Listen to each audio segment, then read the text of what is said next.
প্রিয় দর্শক, এটিএন বাংলার নিয়মিত আইন বিষয়ক আলোচনা অনুষ্ঠান ল অ্যান্ড অর্ডারে আপনাদেরকে স্বাগত জানাচ্ছি। আপনাদের সাথে আছি ব্যারিস্টার এইচ.এম. সঞ্জিত সিদ্দিকী। আজকে আমাদের আলোচনার বিষয় শিশু ধর্ষণ অপরাধ ও এর বিচার প্রক্রিয়া। এই বিষয়টি নিয়ে আলোচনার জন্য আমাদের সাথে স্টুডিওতে রয়েছেন আইনজীবী মোহাম্মদ জামাল উদ্দিন খন্দকার, যিনি পাবলিক প্রসিকিউটর হিসেবে দায়িত্বরত আছেন বিশেষ জজ আদালত ৩-এ, এবং যিনি নির্বাহী পরিচালক হিসেবে রয়েছেন বাংলাদেশ হিউম্যান রাইটস সোসাইটির। স্যার, আপনাকে আমাদের অনুষ্ঠানে স্বাগত জানাচ্ছি। আপনাকেও ধন্যবাদ এবং এটিএন বাংলাকে ধন্যবাদ। স্যার, মাগুরার আসিয়ার ঘটনা থেকে শুরু, তারপর বর্তমান আমরা রামিসার বিচার প্রক্রিয়া দেখছি। এই যে শিশু ধর্ষণ বাংলাদেশে বর্তমানে খুব বেশি এই অপরাধটি হচ্ছে, প্রথমে আপনার কাছে জানতে চাচ্ছি যে শিশু ধর্ষণ বলতে আইনে কি বোঝানো হয়েছে? শিশু ধর্ষণ হচ্ছে যে আপনি 18 বছরের নিচে, আমাদের যে শিশু আইন 2013 সালের, সেখানে বলা আছে 18 বছরের নিচে সবাই শিশু। সেই শিশুদেরকে তার ইচ্ছাই হোক অনিচ্ছাই হোক, তার সম্মতিতে হোক, জোরপূর্বক হোক, ফুসলাই হোক, যেভাবেই হোক না কেন, সেই শিশুকে যদি দর্শন করা হয় অথবা যৌন আচরণ করা হয়, নির্যাতন করা হয়, বা তার প্রতি কোনো সহিংস আচরণ করা হয়, সেটাই ধর্ষণ হিসাবে বিবেচিত হবে। আমাদের দেশে 2000 সালে প্রণীত নারী ও শিশু নির্যাতন দমন আইন আছে। সেখানে নারী অথবা শিশুকে যদি ধর্ষণ করা হয় তার অপরাধ এবং শাস্তির কথা বলা হয়েছে। নারী ও শিশু নির্যাতন দমন আইনে শিশু কাদেরকে বোঝানো হয়েছে? নারী ও শিশু নির্যাতন আইনে শিশুকে ওখানেও কিন্তু ডিফাইন করা হয়েছে 16 বছরের নিচে, কিন্তু আমাদের 16 বছরের নিচে শিশু হিসাবে মানে গণ্য করা হবে। তো সেখানেও শিশুদের বিচার নারী শিশুর সাথে একসঙ্গে ছিল। কিন্তু এখন সময়ের প্রয়োজনে, যেহেতু শিশুদের প্রতি মানুষের সহিংসতা ক্রমশই বেড়ে যাচ্ছে, এবং আমরা আপনি যে বললেন রামিসার কথা বললেন, আমরা সম্প্রতিকালে আসিয়ার ট্রমা থেকে আমরা এখনো বের হতে পারি নাই। আমরা রামিসার মধ্যে আমরা নিপতিত হয়েছে। আজকে দেখলাম কি নির্মমভাবে রামিসাকে দর্শনের পরে তাকে হত্যা করা হলো। তো এই যে জঘন্য অপরাধগুলি সংগঠিত হচ্ছে, এত অপরাধ নারী শিশুর সঙ্গে একসঙ্গে করতে গেলে হয় কি যে নারী শিশু কোর্টে অনেক এত বেশি মামলা থাকে, শিশুদের জন্য আলাদাভাবে গুরুত্ব নিয়ে বা এরকম তড়িৎ গতিতে কোনো মামলা নিষ্পত্তি করা খুব কঠিন হয়ে যায়। সেই ক্ষেত্রেই কিন্তু আসলে শিশুদের যে দর্শন দমন অপরাধ, যেটা ট্রাইব্যুনাল, সহিংস ট্রাইব্যুনাল যেটা হয়েছে নারী শিশু নির্যাতন দমনের 2000 সালের যে আইনটা আছে, সেখানে কিন্তু ধর্ষণের সংজ্ঞা আছে 9 ধারাতে বলা হয়েছে যে, এবং ধর্ষণের শাস্তির কথাও বলা আছে। কিন্তু এই বিষয়টা হচ্ছে শিশুদেরকে আলাদা করলো কেন? মানে শিশুদের আগে তো একসঙ্গে বিচার হতো, সুনির্দিষ্টভাবে 9-2 ধারায় বলা হয়েছে শিশু ধর্ষণের কথা। এখন 26-এর নারী শিশু নির্যাতন দমন আইনের 26 ধারাটাই ছিল, এখন 26-এর ক ধারায় এই যে সহিংস শিশুদের প্রতি যে সহিংস ট্রাইব্যুনাল, সহিংসতার জন্য ট্রাইব্যুনাল পৃথকভাবে ট্রাইব্যুনাল হয়েছে, সেখানেই শিশুদের বিচারটা হবে এবং শিশু সুরক্ষা দেওয়া সম্ভব সেই আইনের মাধ্যমে। জি, আপনি শিশু সহিংসতা দমন ট্রাইব্যুনালের কথা বলছিলেন, আমি সেই বিষয়ে আসছি, যে বিশেষ ট্রাইব্যুনাল করা হয়েছে। তবে তার আগে জানতে চাচ্ছি যে বিদ্যমান আইন, যেটি 2000 সালে নারী ও শিশু নির্যাতন দমন আইন, সেখানে ধর্ষণের শাস্তি কি বলা হয়েছে? সাধারণত যাবজ্জীবন কারাদণ্ড। তো যদি দর্শনের ফলে যদি সেই ভিকটিম যদি মারা যায়, সেক্ষেত্রে মৃত্যুদণ্ড দেওয়ার কথা বলা আছে, এবং অর্থদণ্ডের কথাও বলা আছে।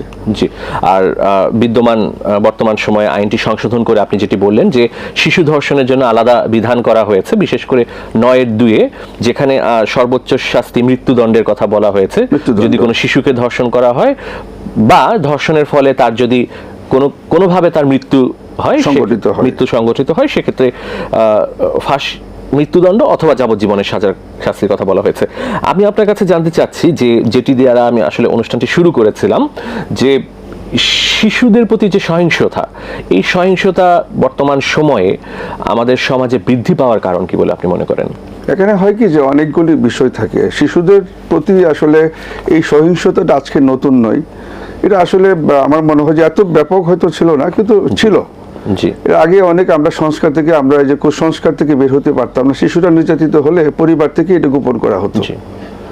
আমরা সামাজিক ভয়, আমাদের পারিবারিক ভয়, এটা মেয়ে শিশু বা ছেলে শিশু আইন কিন্তু এখন শিশু কিন্তু এখন ইনক্লুড করা আছে, ছেলেরাও কিন্তু বলাৎকার হচ্ছে। তো সেই ক্ষেত্রে এই উভয় কিন্তু শিশু, 18 বছর নিচে হলে আমরা শিশু বলবো।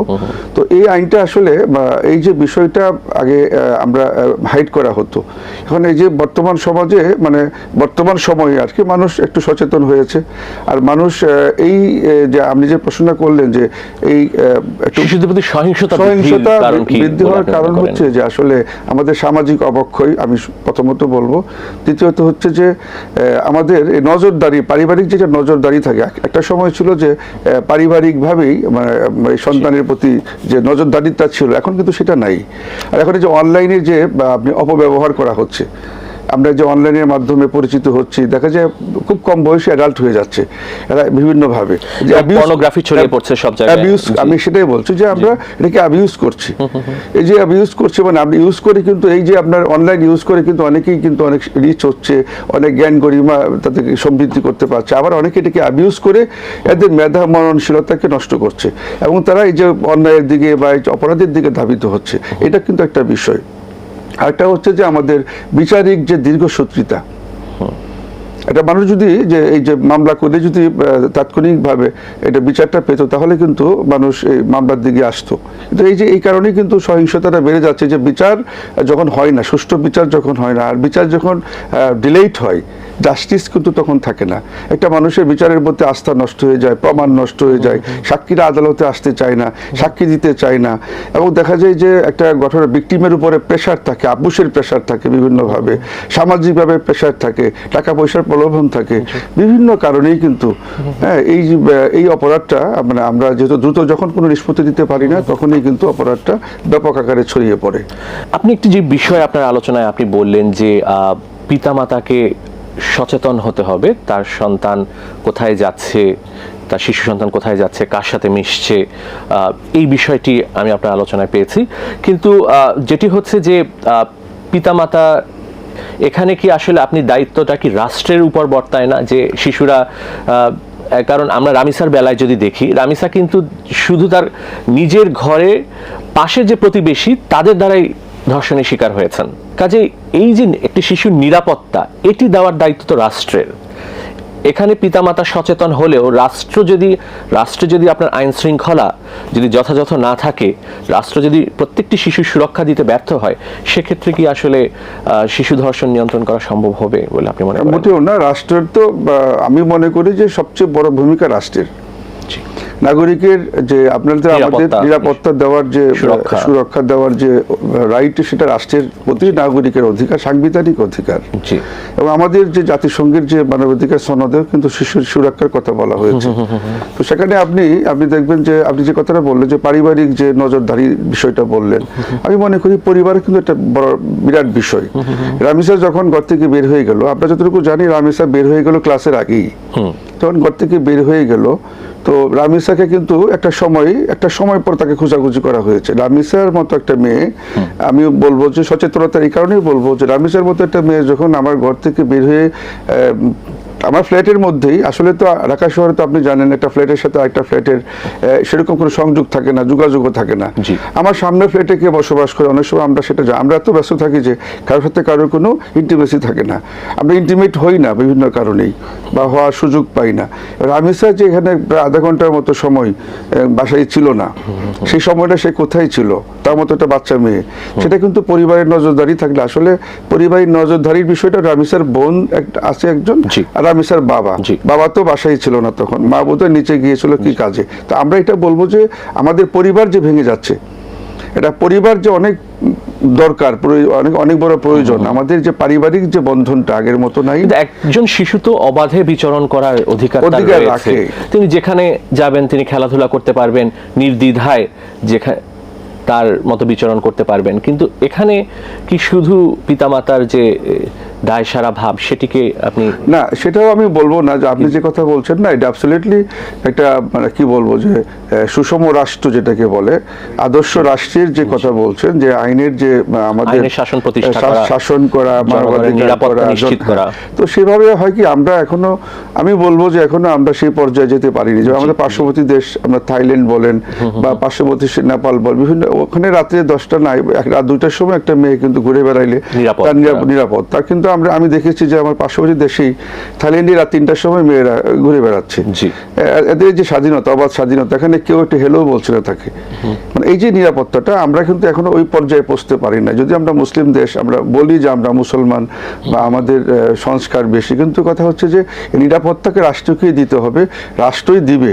কিন্তু হয় কি যে আমরা যদি মানে সবাই যদি সচেতন না হই, আমরা যদি সামাজিকভাবে যদি কনসাসনেসটা আমরা বাড়াইতে না পারি, সামাজিক দায়বদ্ধতা যদি আমরা না করতে পারি, আমরা যদি একজন অপরাধীর বিচার সুষ্ঠুভাবে না করতে পারি। এখন দেখবেন যে একটা মামলা হলে হয় কি, এটা আমাদের যে বিচারটা কেন হয় না, মানুষ কেন আস্থাহীনতায় ভোগে, এই অপরাধগুলি কেন হচ্ছে। একটা মামলা যখন দায়ের হয় কোর্টে, সেই মামলাটা ফরেনসিক ডিপার্টমেন্টে যদি পাঠানো হয়, ফরেনসিক ডিপার্টমেন্ট কি করে, রিপোর্ট দিতে অনেক দেরি করে, মানে ডিএনএ রিপোর্ট আসতে দেরি করে। এতে তদন্তের বিষয়টা হচ্ছে, তদন্তটাও সঠিকভাবে হয় না, সঠিক সময়ে হয় না। যার প্রেক্ষিতে হয় কি, তদন্তের জন্য একটা সিস্টেমেটিক হয়। আমাদের দেশে যে তদন্তগুলি হচ্ছে, পিবিআই বলেন, সিআইডি বলেন, এখানে অনেক ত্রুটিযুক্ত তদন্ত হচ্ছে। আমি মনে করি যে, আমি ব্যক্তিগতভাবে, এটা আমার পার্সোনাল অপিনিয়ন, তদন্তগুলি সুষ্ঠুভাবে হচ্ছে না। বিচ্ছিন্নভাবে তদন্তগুলি না করে যদি তদন্তটা সেল করা হতো, সে তদন্ত সেলের জন্য জাস্টিসকে প্রধান করে তদন্ত সেল করা হতো, তাহলে মনে হয় তদন্তগুলি সুষ্ঠু এবং সুন্দরভাবে। এখানে মনিটরিং করার কিছু থাকে না। এটাতে এসপিরা অনেক সময় সিগনেচারকে দেখেও না যে কি হয়েছে। এখন এই দীর্ঘসূত্রিতার জন্য তদন্তের রিপোর্ট আসতে দেরি হয়। ফরেন্সিক কোনো ডিএনএ টেস্ট বা যে কোনো টেস্ট, বিচারা রিপোর্ট, এগুলি পাইতে দেরি হয়। যার ফলে হয় কি যে বিচারটা প্রলম্বিত হয়। প্রলম্বিত হলে হয় কি যে আলামত নষ্ট হয়ে যায়। একটা মামলার, হত্যা মামলার যদি আলামত নষ্ট হয়ে যায়, তখন সাক্ষীরাও কিন্তু কোর্টে আসতে অনীহা করে। আর ম্যাক্সিমাম সাক্ষীরাই থাকে ভাসমান, ভাড়াটিয়া থাকে, দেখা যায় বাসা চেঞ্জ করে অন্য জায়গায় চলে যায়, তখন তাদেরকে খুঁজেও পাওয়া যায় না। তো সেই কারণেই আসলে মানে মানুষ মামলা করলে মামলা থেকে হেরে যাচ্ছে, বা বাদী পক্ষ যিনি কমপ্লেনেন্ট উনি কোর্টে যাচ্ছেন না, যার ফলে আসামি পার পেয়ে যাচ্ছে না। তবে অন্য অন্য আসামিরা কি উৎসাহিত হচ্ছে, প্রভাবিত হচ্ছে। তা আমার মনে হয় রাষ্ট্রের যে কাঠামো যদি থাকতো এরকম খুব সুষ্ঠুভাবে, এখন যে আইন হয়েছে, তদন্তের বিষয়টা জোর দিচ্ছে, এখন যে তদন্তের যে বিষয়টা, এখন যেটা হয়েছে রামেসার ক্ষেত্রে যেটা হয়েছে, এটা রামেসার ক্ষেত্রে না, আমি মনে করি যেটা সবার বেলায় প্রযোজ্য হওয়া উচিত। আমরা অনেক ক্ষেত্রে দেখে থাকি যে শিশুদের প্রতি যে সহিংসতা, এই সহিংসতাগুলো পরিবার থেকে আসলে আদালতে মামলা করতে তারা অপারগতা প্রকাশ করে, বা অনেক ক্ষেত্রে আদালত পর্যন্ত বিষয়গুলো যায় না। এটি শুধু সহিংসতা, অনেক ধরনের সহিংসতা হতে পারে। শিশুরা নির্যাতনের শিকার হচ্ছে, তারা যৌন নিপীড়নের শিকার হচ্ছে, ধর্ষণের শিকার তো অবশ্যই, যেটি আলোচনায় আসছে আমাদের। কিন্তু এই বিষয়গুলো সবসময় যে আদালত পর্যন্ত যাচ্ছে না, এটির কারণ কি? এটা আমি প্রথমে বলেছি, সামাজিক একটা ভয় থাকে। আপনার ছেলে যদি বলাৎকার হয়, আপনি কিন্তু এটা কাউকে বলতে চাইবেন না, আপনি হাইড করবেন যে আমার ছেলেটা বলাৎকার হলে এই বয়সে। আমার মেয়ে যদি এরকম দর্শনের শিকার হয়, আপনি মেয়েটা, শিশু, আপনার মেয়ে শিশু যেটা দর্শনের শিকার হলে, মেয়েটাকে তো পাত্রস্থ করতে হবে, একটা সময় বিয়ে দিতে হবে। আমাদের সামাজিক যে সংকীর্ণতা, আমাদের সামাজিক সংকীর্ণতা, আমরা মনে করি যে এটা বিচারের চেয়ে বেশি আমার মেয়েটাকে যদি মানে সুষ্ঠু রাখা যায়, সুন্দর একটা পরিবেশ দিতে হলে, এটা কাউকে বলা যাবে না। এটা বললে হয়তো আমার মেয়েকে কেউ বিয়ে করতে চাইবে না। এই সামাজিক যে মানে ভয়টা, সামাজিক ভয় থাকবে এখানে, সেটা একটা বিষয়। আরটা হচ্ছে যে এখানে একটা দর্শকের পক্ষে কিছু লোক কাজ করে, যারা আসলে হয় এদেরকে বিভিন্ন চাপের মধ্যে রাখে, যে মামলা মোকদ্দমা যাওয়ার দরকার না, আমরা টাকা পয়সা দিয়ে দিচ্ছি, তুমি এটাকে মানে মিটমাট করে ফেলো, এটার বিষয় থাকে। ইভেন আমি এমনও দেখেছি থানার সাথে যুগ সাজুস করে দর্শকে মামলা নেয় না। যাতে করে হয় কি যে একজন ভিকটিম যদি তার লোকজন না থাকে, সে যদি সেভাবে মানে প্রভাবশালী না হয়, এটা গরিব মেয়ে হয়, তার কোনো লোকজন নাই, আত্মীয় স্বজন নাই, কোনো সাপোর্টিং কোনো লোক নাই, সেক্ষেত্রে সে মামলা পর্যন্ত করতে পারে না। তো সেই কারণে রাষ্ট্রকে আরো বেশি কার্যকর ভূমিকা নেওয়ার জন্যই বোধহয় এই রাষ্ট্র এই সহিংসতা, শিশুর প্রতি সহিংসতা যে ট্রাইব্যুনাল করেছে, আমার মনে হয় এই ট্রাইব্যুনালের মাধ্যমেই আমার মনে হয় সুষ্ঠু এবং সুন্দর সুরক্ষা দেওয়া সম্ভব। ধর্ষণের অনেক ঘটনা আমরা দেখি যে পরবর্তীতে আপোষ হয়ে যায়। যিনি ভিকটিম বা বাদী মামলা করেছেন, তিনি হয়তো পরবর্তীতে আসামি পক্ষ দ্বারা প্রভাবিত হয়ে তিনি মামলাটি তুলে নিতে চাচ্ছেন, বা প্রকৃত ঘটনা, প্রকৃত সাক্ষী আদালতে দিচ্ছেন না। সেক্ষেত্রে এই ধরনের মামলাকে আপোষের সুযোগ রয়েছে? আপোষের আসলে এটা তো ধর্ষণ একটা গুরুতর অপরাধ, জি। তো সেই ক্ষেত্রে নন কম্পাউন্ডেবল সেকশন, এখানে কোনো আপোষযোগ্য না, সেহেতু এখানে আপোষের কোনো সুযোগ নেই। এটা হয় কি, আপনি যেটা বলছেন, এটা এটা হচ্ছে, কিন্তু এটা হয় কি আসামি পক্ষ অর্থ দ্বারা প্রভাবিত করার চেষ্টা করে। হ্যাঁ, এরা সাক্ষীর মাধ্যমে বাদীকে প্রভাবিত করে বা বিভিন্ন ভাবে একটা পর্যায়ে হয় কি যে বাদীও কোর্টে আসতে চায় না, তখন কোর্ট বাদীর নামে কিন্তু ওয়ারেন্ট পাঠানো হয়। বাদীও তখন খুব মানে ভয় পায়, আদালতে আসে, কিন্তু এসে তখন তারা ওই যে দীর্ঘদিন পরে এটা হয় কি যে প্রথম দিকে যে একটা এদের একটা বিচারের জন্য তারা যে উন্মুখ হয়ে থাকে, বিচারের জন্য যে প্রচেষ্টা থাকে, একটা পর্যায়ে আস্তে আস্তে এটা শিথিল হয়ে পড়ে, যার প্রেক্ষিতে পরে আর মামলাটা সঠিকভাবে বিচারটা হয় না। আমি একটাই বলবো যে আসলে তদন্তটা যদি দ্রুত হয় এবং এটা যদি বিচার প্রক্রিয়া যদি খুব দ্রুত হয়, তাহলেই বোধহয় এই বিচার এবং এই যে অপরাধীদের অপরাধ করার যে মানসিকতা প্রবণতা এটা অনেকটাই হ্রাস পাবে। যে শিশু ধর্ষণের শিকার হয়েছেন তার পরিচয় বা ছবি সংবাদ মাধ্যমে বা গণমাধ্যমে প্রকাশ করার কি কোনো সুযোগ রয়েছে? এটা আমাদের আইন এবং মানবতা এবং নৈতিকতা সমস্ত কিছু পরিপন্থী। একজন ভিকটিমের ছবি, তার ঠিকানা এবং তার পরিচয় এগুলি গোপন রাখা আইনেই বলা হয়েছে। তো সে কারণেই এটা যদি কেউ প্রকাশ করে আমি বলবো যে এটা আইন এবং মানবাধিকার পরিপন্থী হবে। আমরা শিশু রামিসার ঘটনায় দেখছি যে গণমাধ্যমে তার ছবি এবং পরিচয় উভয় প্রকাশ করা হচ্ছে, এই বিষয়টি সম্পর্কে আপনার কাছে জানতে চাই। সেটাও আমি মনে করি নৈতিকতা বিরোধী। রামিসা তো সে মারা গিয়েছে এবং তার ছবি এসছে, আমি মনে করি ছবিটাও আসা উচিত না। আর যদি জীবিত, অনেক সময় তো দোষিতা জীবিত থাকে, সেক্ষেত্রে তো একেবারেই সম্ভব না বা আসা উচিত না। তো এটা যেটা হয় কি যে আমরা অনেক সাংবাদিকরা আসলে সাংবাদিকতার যে বিষয়টা থাকে বস্তুনিষ্ঠতা, আমরা ওইদিকে আমরা ধাবিত না হয়ে কিভাবে আমাদের ভিউজ বাড়বে, আমরা কিভাবে বেশি আমরা কাটতি করতে পারবো, আমার পত্রিকা বা আমার মিডিয়া বেশি প্রচার পাবে, সেদিকেই আমরা কিন্তু বেশি নজরদারি করি। সেক্ষেত্রে আমরা হয় কি গোপনীয়তাটা গোপনে রাখতে চাই না। আমরা রামিসাকে অবশ্যই এখানে যে বিচারিক ট্রাইব্যুনাল আছেন তার ব্যবস্থা নেওয়ার সুযোগ রয়েছে, যদি তার এটা নোটিসে এটি আনা হয়, নোটিসে আনতে হবে। বিচারে আসলে সমটু তো আসলে আমাদের জজ কোর্ট মূলত তো বিচারটা হয় ওখানে ট্রাইব্যুনালে, তো ওনারা আসলে সমটু কিছু করতে চান না। যদি আপনি ওখানে গিয়ে পিটিশন দেন, নিশ্চয়ই সাংবাদিকতা বা যারা ছবি প্রকাশ করেছে তাদের বিরুদ্ধে প্রসিকিউশন ব্যবস্থা নেওয়ার সুযোগ রয়েছে। আপনি আলোচনায় শিশু সহিংসতা দমন ট্রাইব্যুনালের কথা বলছিলেন। ইতিমধ্যে 2000 সালে যখন আইনটি প্রণীত হয় তখনও কিন্তু যে বিশেষ ট্রাইব্যুনাল নারী ও শিশু নির্যাতন দমন ট্রাইব্যুনাল যেটিকে বলে, যেটি বিগত আমরা 26 বছর ধরে এই ট্রাইব্যুনালেই কিন্তু নারী ও শিশু নির্যাতন দমন ট্রাইব্যুনালে কিন্তু নারী ধর্ষণের বিচারও হয়েছে এবং শিশু ধর্ষণের ক্ষেত্রেও কিন্তু এই একই ট্রাইব্যুনালে বিচার হয়েছে। তাহলে পৃথক ট্রাইব্যুনাল করলে এটিকে আসলেই ন্যায় বিচার পাওয়া সম্ভব, বা পৃথক ট্রাইব্যুনালে আসলে উপকারটা কি হবে? আসলে কি বিশেষ ট্রাইব্যুনাল তো ইতিমধ্যে আমি যেটা বললাম যে 26 বছর যাবত যেটা হচ্ছে সেখানে হয় কি, আমি আগেই বলেছি যে প্রচুর মামলার চাপ থাকে। আর শিশু আইনেই বলা আছে শিশুদের বিচার পৃথক করতে হবে। শিশুদের বিচার যেখানে হবে সেখানে আসলে কোনো পুলিশ থাকবে না, সেরকম এজলাস থাকবে না, আইনজীবীরা ওইভাবে থাকবে না। তো শিশুদেরকে, শিশুর যে মানসিক যে বিকাশ, মানসিক যে কি বলে ভয় ভীতির ঊর্ধ্বে রেখে শিশুর বিচার করতে হবে। তা আমরা হয় কি যে শিশুদের বিচার যখন আর শিশুর সাথে একসাথে মিলিয়ে ফেলি তাহলে শিশুর বিচারটা হয় না। কারণ কি শিশু এত মামলার প্রেসারের কারণে এই মামলা কিন্তু দীর্ঘ সময় লেগে যায়। পৃথক আদালতের মাধ্যমে যে এটি বিচার প্রক্রিয়া আরো দ্রুত করার জন্য, এই জন্য শিশু আদালতে তো শুধু শিশুদের মামলা, ওই একসঙ্গে যদি নারীদের মামলা শিশুদের একসঙ্গে করা হয় তাহলে এটা অনেক সময় লেগে যায়, তারিখ পরে 2 মাস 3 মাস পরে। এতে করে হয় কি বিচারটা দীর্ঘসূত্রিতার কারণে বিচারটা হারিয়ে যায়, শিশুটা সঠিকভাবে বিচার পায় না, অপরাধীরা উৎসাহিত হয়, তো আর শিশুরা নিগৃহীত হয়। এখন যেহেতু সহিংসতা শিশুদের জন্য দর্শন দমনে আলাদা ট্রাইব্যুনাল করা হয়েছে, ওখানে মামলার প্রেশার কম, শুধুমাত্র কেবলমাত্র একমাত্র শিশুদের বিচারটা ওখানে হবে।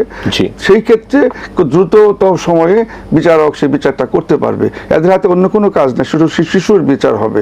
তো সেই কারণে এখানে তো বলাই আছে 7 দিনের মধ্যে চার্জশিট দিতে হবে। কিন্তু যিনি বিচারক হিসেবে দায়িত্ব পালন করছেন শিশু সহিংসতা দমন ট্রাইব্যুনালে, তিনি তো একজন দায়রা জজ হিসেবেও দায়রা জজ, উনি দায়রা জজ হতে পারে, অতিরিক্ত দায়রা জজ হতে পারে, ডিস্ট্রিক্ট জজ হতে পারে। এটা আদালতে, এটা আমাদের সরকার মহানগরে বলেন, বাইরে ডিস্ট্রিক্টে বলেন, দায়রা আদালতের দায়িত্ব থাকছেন। হ্যাঁ, উনি একজন জেলা জজ, উনি দায়িত্বে সে মামলাটা করবেন এবং উনি সুষ্ঠুভাবে সে মানসিকতা নিয়েই, এবং শুধু শিশুদের বিচার, এখানে অন্য কোনো বিচার হবে না। সেই কারণেই ওই 2000 সালের যে আইনটা হয়েছিল নারী শিশু নির্যাতন দমন আইন, সেই আইনটাকে এখানে আপনার কি বলে আলাদা করে নিয়ে এসে শিশু সহিংসতা দমন যে ট্রাইব্যুনাল করা হয়েছে, সেই ট্রাইব্যুনালের জজ একজন জেলা জজ পর্যায়ের একজন মানুষ, উনি সেখানে শুধু পার্টিকুলার এই বিচারটা করবে, শিশুদের বিচারটা করবে। যেহেতু আমাদের দেশে ক্রমশ শিশুদের প্রতি সহিংসতা, ধর্ষণ, খুন এগুলি বেড়ে যাচ্ছে। তো আমরা যে রামিসাদ কি দেখলাম, এই যে শর্ট টাইমের মধ্যে বিচারটা রামিসাদ পেয়ে গেল, এইটা যদি মানুষ পায়, এটা যদি অপরাধীরা বুঝতে পারে, তারা কিন্তু এই কাজ করতে কিন্তু তারা উদ্বুদ্ধ হবে না, তারা কিন্তু অনেক নিরুৎসাহিত হবে এবং ভয় পাবে।